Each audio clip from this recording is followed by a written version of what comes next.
પણ મતદાન થયા હતા। હવે આ મતગણતરીની શરૂઆત બેલેટ પેપરથી થઈ ચૂકી છે।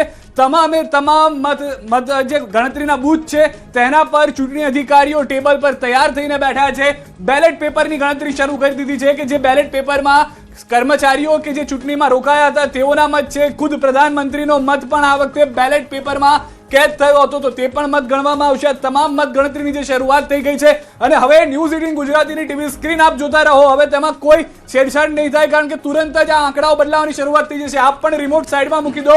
ન્યૂઝ 18 ગુજરાતીની સ્ક્રીન ઉપર મહાનગરપાલિકા, નગરપાલિકા, જિલ્લા પંચાયત, તાલુકા પંચાયતની તમામ અપડેટ્સ એક એક બેઠકોની આપને મળતી રહેશે। ધારો કે સુરેન્દ્રનગરમાં 52 બેઠક છે, 3 ભાજપ તરફથી બિનહરીફ થઈ છે તો હવે તેમાં પણ બદલાવ જોવા મળશે। બિલકુલ, મનપા ઉપર તમામની નજર છે કારણ કે શહેરી વિસ્તારમાં મતદાન ઓછું થયું તો એ કોના તરફી થયું છે, ભલે ઓછું થયું છે પરંતુ કોણ બાજી મારવાનું છે આ ખબર આપણે જોવા મળશે। ન્યૂઝ 18 ગુજરાતી પર સ્થાનિક સ્વરાજની ચૂંટણીનો આ જંગ અને સતત ન્યૂઝ 18 ગુજરાતી અગ્રેસર રહ્યું છે। જનતાના મુદ્દા ઉઠાવવાની વાત હોય કે બીજેપી પક્ષે જે પણ મુદ્દા વિકાસની વાત લઈને આગળ વધી હોય, કોંગ્રેસ એના મુદ્દાને લઈને આગળ વધી હતી કે વિકાસ અહીંયા નથી થયો એ મુદ્દા પણ અમે બતાવ્યા છે। જાહેર જનતા કયા મુદ્દાને લઈને મતદાન કરવા જવાની છે, જનતાનો મૂડ કયા પ્રકારનો હતો, તમામ વાતો અમે ન્યૂઝ 18 ગુજરાતીની આ સ્ક્રીન ઉપર બતાવી છે। આપણે જણાવી દઈએ કે ફક્ત ટીવી સ્ક્રીન નહીં, જો આપના હાથમાં મોબાઈલ છે, તમે ઘરની બહાર છો તો એ મોબાઈલ ઓપન કરો।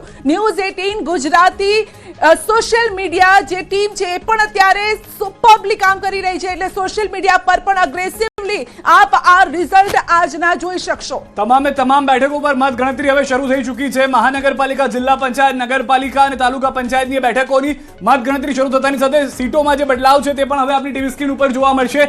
717 બેઠક 732 માંથી ભાજપ બિનહરીફ કરી ચૂક્યું છે, કોંગ્રેસ 12 કરી ચૂક્યું છે અને તેમાં અંબાજીથી સમાચાર, બનાસકાંઠાના દાંતા મતગણતરી કેન્દ્ર પર હોબાળો થઈ ગયો છે। મતગણતરી શરૂ થતા હોબાળાના સમાચાર, કોંગ્રેસ ઉમેદવારો, કાર્યકરોએ હોબાળો મચાવ્યો હોવાની જાણકારી છે। આ પહેલા અમદાવાદમાં થયું હતું કે જ્યાં ભાજપના કાર્યકર્તાઓએ હોબાળો કર્યો હતો, હવે અંબાજીથી સમાચાર આવી રહ્યા છે હોબાળા। અહીંયા પણ પોલીસ સાથે ઘર્ષણ છે, અહીંયા પણ પોલીસ સાથે ઘર્ષણ છે, અમદાવાદમાં પણ પોલીસ સાથે ઘર્ષણ થયું। અમદાવાદમાં ભાજપના કાર્યકરોએ પોલીસની જે કાર્યવાહી છે તેનો વિરોધ કર્યો।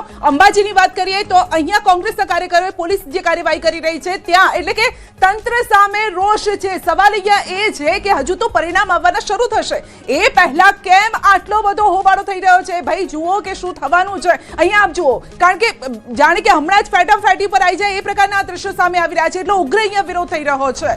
તો આપ જોઈ શકો છો કે વિરોધ, અહીંયા હોબાળો, પરંતુ હોબાળાની વચ્ચે આપે નજર રાખવાની છે ન્યૂઝ 18 ગુજરાતીની સ્ક્રીન પર। તરત આંકડા અહીંયા ચેન્જ થશે અને આ સાથે મહેન્દ્ર આપણી સાથે। મહેન્દ્ર, રિએક્શન સૌથી પહેલા કે શા માટે હોબાળો થયો?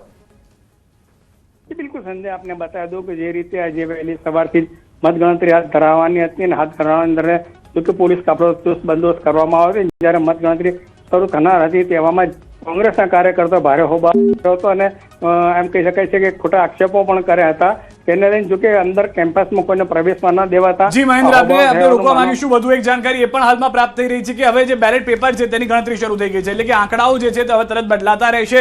અત્યાર સુધી જે આંકડા હતા બિનહરીફના હતા પરંતુ હવે ટેલી જે છે તેમાં તુરંત બદલાવ થઈ જશે। પ્રથમ બેલેટ પેપરની મતગણતરીની શરૂઆત જે છે તે થઈ ગઈ છે। સંધ્યા, બિલકુલ બિલકુલ, તો આ સાથે જ આપણી સાથે ગેસ્ટ પેનલ પણ જોડાય છે અને તેમની પાસેથી સૌ પહેલા આપણે રિએક્શન પણ લેવાનો પ્રયત્ન કરીશું। રાજકીય વિશેષજ્ઞ નરેશભાઈ દવે, સિનિયર પત્રકાર આપણી સાથે જોડાયા છે। નરેશભાઈ, આપનું સ્વાગત છે। આ સાથે બીજેપી તરફથી કલ્પભાઈ પટેલ આપણી સાથે જોડાયા છે। કલ્પભાઈ, આપનું પણ સ્વાગત છે। કલ્પભાઈ, પહેલા જે શરૂઆતમાં જે હોબાળો થયો છે, પહેલા તો રિએક્શન આપનું તેના ઉપર લેવું છે। ગુજરાતમાં એટલે અમદાવાદમાં એક હોબાળો થયો છે જ્યાં બીજેપીના કાર્યકર્તાઓ કર્યો છે, અંબાજીમાં હોબાળો થયો કોંગ્રેસના કાર્યકર્તાઓ। સૌપ્રથમ તો ન્યૂઝ 18 ગુજરાતી ન્યૂઝના સૌ દર્શક મિત્રોને મારા નમસ્કાર, જય હિન્દ અને વંદે માતરમ।